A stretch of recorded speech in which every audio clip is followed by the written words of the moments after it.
Kwa hiyo tunapenda kutoa pole kwa watu wote ambao wameathirika na mikusanyiko ama vurugu zilizotokea.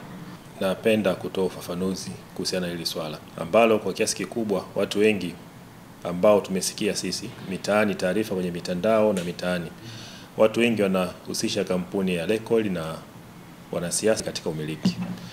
Na hili tumelisikia kwamba ndilo lililopelekea wale washambuliaji wengi kufanya fujo na kuvamia mali na kuharibu kwa nia ya kuwafikia wanasiasa. Lakini kimsingi tunaomba ieleweke kwa Tanzania wote kwamba kampuni ya Lake ni mali ya Mtanzania mzao anaitwa Ali Edha Awadhi, na hana mahusiano yoyote wala hana uhusiano wa aina yoyote ule na wanasiasa ambao wanawataja. Na si kweli kwamba kampuni ya Lake inamilikiwa na wanasiasa au wana sehemu ya umiliki katika kampuni. Hii ni kampuni yake mwenyewe na amekuwa akijenga, na sisi wengine ni wafanyakazi wake wa zaidi ya miaka 16 hivi sasa. Tunafanya kazi hapa, tumekuwa ni mashuhuda wakubwa wa kufanya kazi kwa bidii, kwa kujituma usiku na mchana.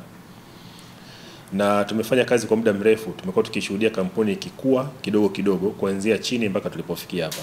Kwa haya ni matunda ya kufanya kazi kwa nguvu na kwa bidii. Kwa hiyo tunawasihi wananchi wanapokuwa wanadai haki zao ambazo sisi hatuwezi kuingilia kwa namna ambavyo wanaifanya, lakini sio haki kuhukumu ama kuharibu mali za kampuni ya Lake Oil kwa kutegemea kwamba ama kwa kuamini kwamba ni mali za wanasiasa. Sio haki.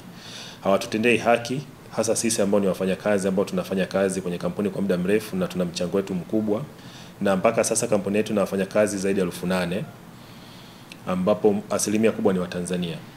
Na kwa uchache tu vituo ambavyo vimechomwa moto takriban 38 vinafanya kazi zaidi ya 300 ambao wote wapo nje ya kazi sasa hivi. Tumewapatia likizo bila malipo mpaka pale vituo vitakavyotengenezwa upya na vianze kazi. Kwa hiyo madhara ya kuhusisha siasa na biashara ya mtu ambaye ameijenga kwa mapenzi yake, kwa uzalendo, kwa faida ya nchi yake na wananchi pia, kwa kutoa ajira nyingi kwa vijana, sio sawa sawa kwenda kuchoma kwa kuhusisha na umiliki wake na wanasiasa. Kwa tunaendelea kutoa wito, tunaomba imani hiyo isiwepo kwa sababu hakuna ukweli wa aina yoyote ile. Na muda utakapofika, atakapopata nafasi, mmiliki mwenyewe ndugu Ali Edha Awadhi atatoka mbele ya watu na kujieleza, na ataeleza kwa urefu namna ambavyo amepambana kwa muda mrefu na kuikuza na kuitengeneza kampuni yake. Kwa hiyo tunawasihi watu waache kufanya uharibifu katika vituo vya Lake Oil kwa sababu madhara ambayo tunayapata sisi wafanyakazi ni makubwa. Tuna wafanyakazi wetu wa chini ambao ni pump attendants wengi ambao nao pia wana ndugu zao ambao wanategemea, wanaathirika, hawana kazi hivi sasa.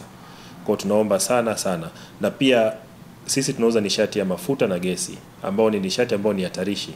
Uchomaji wa moto pia sio salama. Inapotokea milipuko inaweza kusababisha vifo na maafa kwa watu wengine ambao wapo karibu, ambao hawana hatia wala sio sehemu ya hicho wanachokifanya.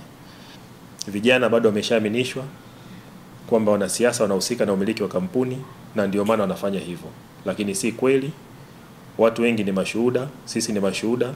Kampuni ya Lake Oil ina wafanyakazi wengi wa Tanzania, kila mtu anajua jinsi tunavyofanya kazi na mmiliki wake mwenyewe jinsi anavyofanya kazi na kupambana usiku na mchana. Lakini pia tunaomba sana taarifa hii ifike kwa watu wengi kwamba sisi ni Watanzania, tunafanya biashara kihalali na wafanyakazi wengi ambao ni Watanzania wanafaidika na uwepo wa kampuni hii.